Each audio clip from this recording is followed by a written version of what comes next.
Mes élèves, bonjour. Aujourd'hui, on va traiter la leçon de la mécanique, chute verticale avec frottement visqueux.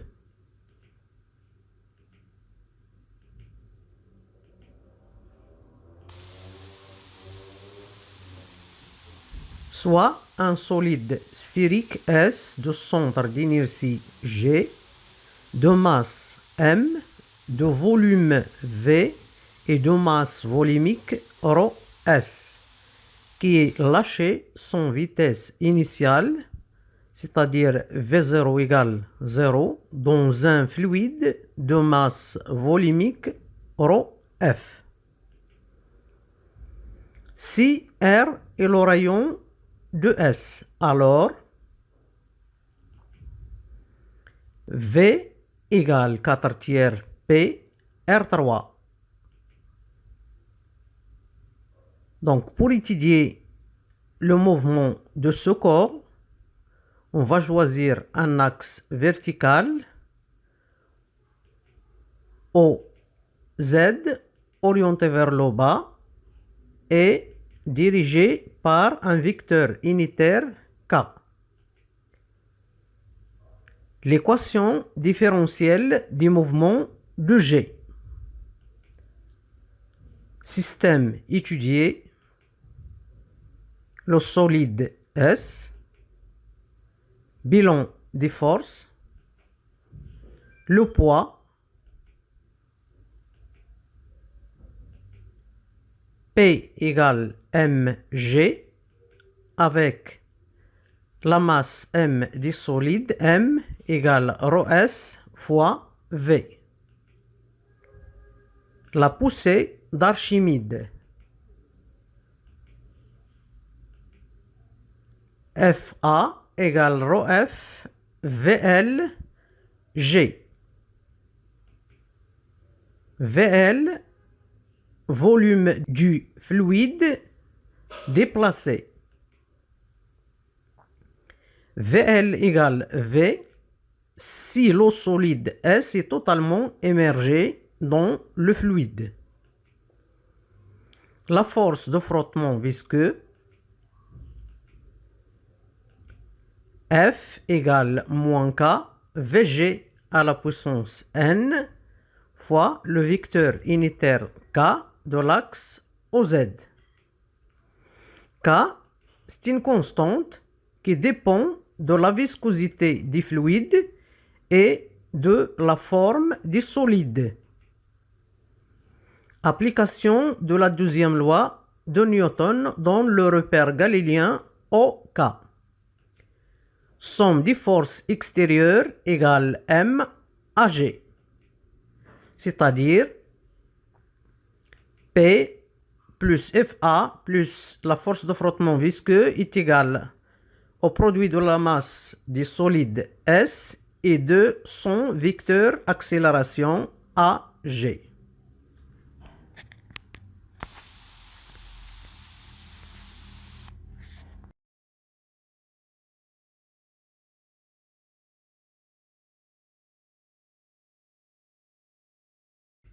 Projection sur l'axe OZ. P moins FA moins petit f est égal à M à G. Attention, ici, P son vecteur, FA son vecteur et petit f son vecteur représentant les intensités des forces. Donc, mg moins ρf fois v fois g moins k vg à la puissance n égale m à g. C'est-à-dire m à g plus k vg à la puissance n est égal à g facteur de m moins ρf fois v. C'est-à-dire AG plus K sur M, VG à la puissance N est égal à G facteur de 1 moins ρf fois V sur M. Avec M égale ρS fois V et AG égale dVG sur dt. Donc, d de Vg sur dt plus k sur m Vg à la puissance n est égal à g facteur de 1 moins ρf sur ρs. Donc, l'équation différentielle va s'écrire sous la forme d de Vg sur dt plus a Vg à la puissance n égale b. Avec a égale k sur m et b égale g facteur de 1 moins ρf sur ρs. La courbe de la vitesse de g en fonction du temps. Pour tracer cette courbe, il nous faut un repère orthonormé. L'axe des ordonnées Vg de t, l'axe des abscisses t. Cette courbe a pour allure comme suite. C'est-à-dire, on constate ici que on peut diviser cette courbe en deux parties. La partie à gauche, on constate que la vitesse de g augmente progressivement avec le temps. Ici, on a un régime transitoire. La partie à droite, on constate que la vitesse reste constante au cours du temps. Ici, on a un régime permanent. Donc, ici, on a la valeur de la vitesse limite, V limite. On peut la déterminer à partir de la courbe de cette manière. V limite égale donc la vitesse limite de g, c'est-à-dire la vitesse de g en régime permanent. Lorsqu'on trace la tangente à la courbe à la date t égale à 0, on constate que cette droite se coupe avec la droite Vg est égal à V limite, on a un point. L'abscisse de ce point, on le note tau. Tau, on va l'appeler le temps caractéristique du mouvement. Remarque. d de Vg sur dt à l'instant t égale à 0, c'est-à-dire on a ici une accélération, mais à l'instant t égale à 0, qu'on va noter à 0. Donc, on peut déterminer à partir de la courbe la valeur de cette accélération initiale qui n'est autre que la valeur du coefficient directeur de cette tangente. C'est-à-dire d de Vg sur dt à l'instant t égale à 0 est égal à 0 est égal V limite sur tau. Solution de l'équation différentielle. On a d de Vg sur dt plus AVG à la puissance n égale à b. En régime permanent, on a Vg de t égale V limite égale à une constante. Donc, d de Vg sur dt égale à 0. En remplaçant d de Vg sur dt par 0 dans l'équation différentielle et Vg par V limite, on trouve a V limite à la puissance n égale à b, c'est-à-dire V limite à la puissance n est égal à b sur a. Donc V limite est égal à la racine unième de b sur a. À t égale à 0, on a d de Vg sur dt à l'instant t égale à 0 est égal à 0, qui est le coefficient directeur de la tangente, qui est égal, d'après l'équation différentielle, à b, car Vg de t égale à 0 égale à 0.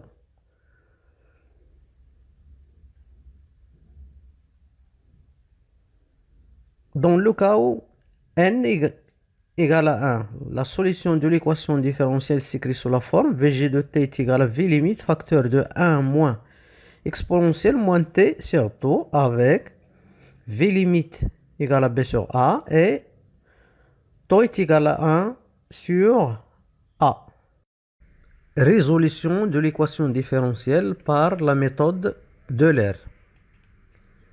L'objectif de la méthode d'Euler. La méthode d'Euler a pour objectif de trouver V de t à un instant t à partir des données de l'instant d'avant, comme la récurrence. C'est-à-dire, si on connaît VI, on peut déterminer VI plus 1. Elle permet donc d'avoir des valeurs approchées de la fonction V de t et donc de sa représentation graphique. Pour réaliser cet objectif, on utilise les deux relations suivantes.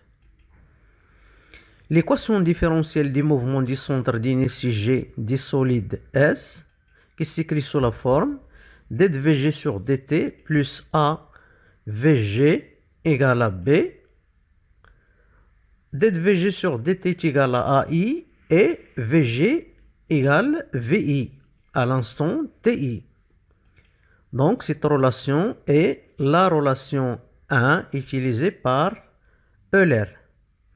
La deuxième relation, c'est la relation approchée entre la vitesse vi plus 1 à l'instant ti plus 1 et la vitesse vi à l'instant ti, qui s'écrit sous la forme vi plus 1 est égal à ai delta t plus vi.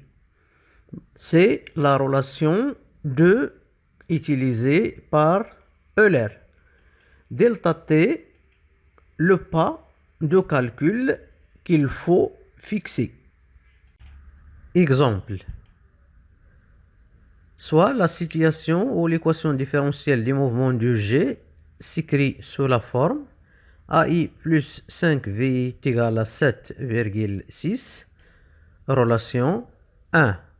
La relation approchée entre VI plus 1 et VI est VI plus 1 est égal à AI delta T plus VI, relation 2. Supposons que delta T est égal à 0,03 secondes le pas de calcul. Donc l'objectif, c'est de déterminer la vitesse de G aux instants différents. Donc ici à l'instant t égale à 0, on a V0 égale à 0 parce qu'on a lâché le solide sans vitesse initiale. Donc pour déterminer la valeur de l'accélération à 0, donc on va utiliser la relation 1 et on va remplacer I par 0. On aura à 0 plus 5 V0 est égal à 7,6. Donc, puisque V0 égale à 0, donc A0 plus 5 fois 0 égale à 7,6, c'est-à-dire A0 égale 7,6. Donc, la valeur de l'accélération à l'instant t égale à 0 est A0 égale 7,6. Donc, à l'instant T1, T1 égale à T0 plus le pas de calcul delta T, c'est-à-dire T1 est égal à 0,03. Donc, pour déterminer V1, on va utiliser la relation 2 en remplaçant I par 0. On aura V1 égale à 0 delta T plus V0.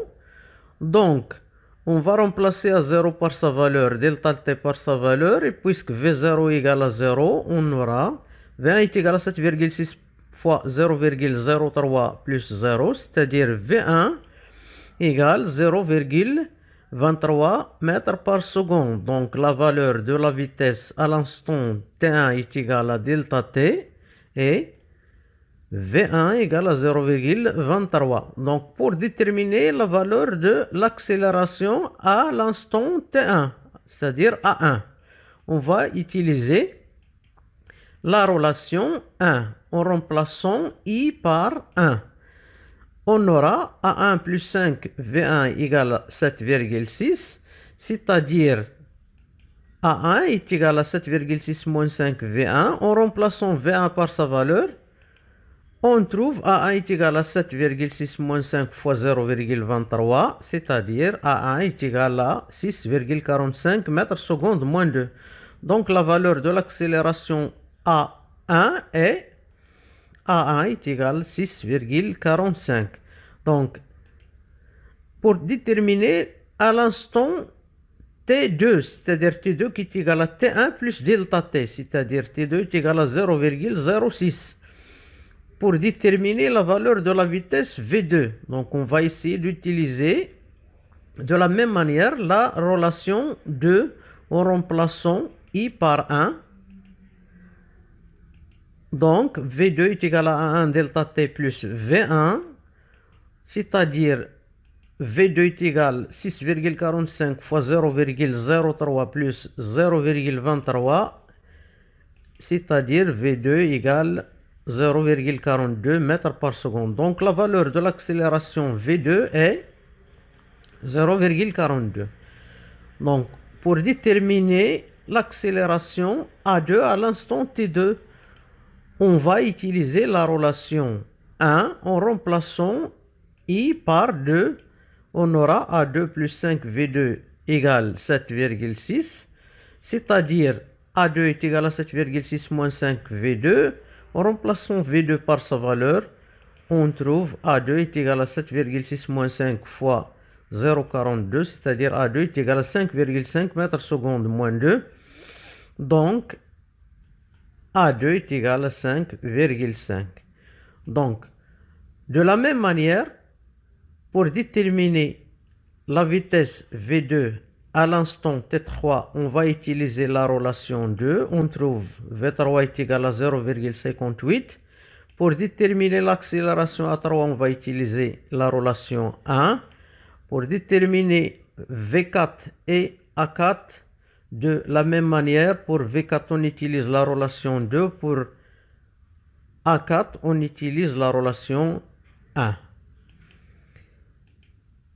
Merci de votre attention. À bientôt.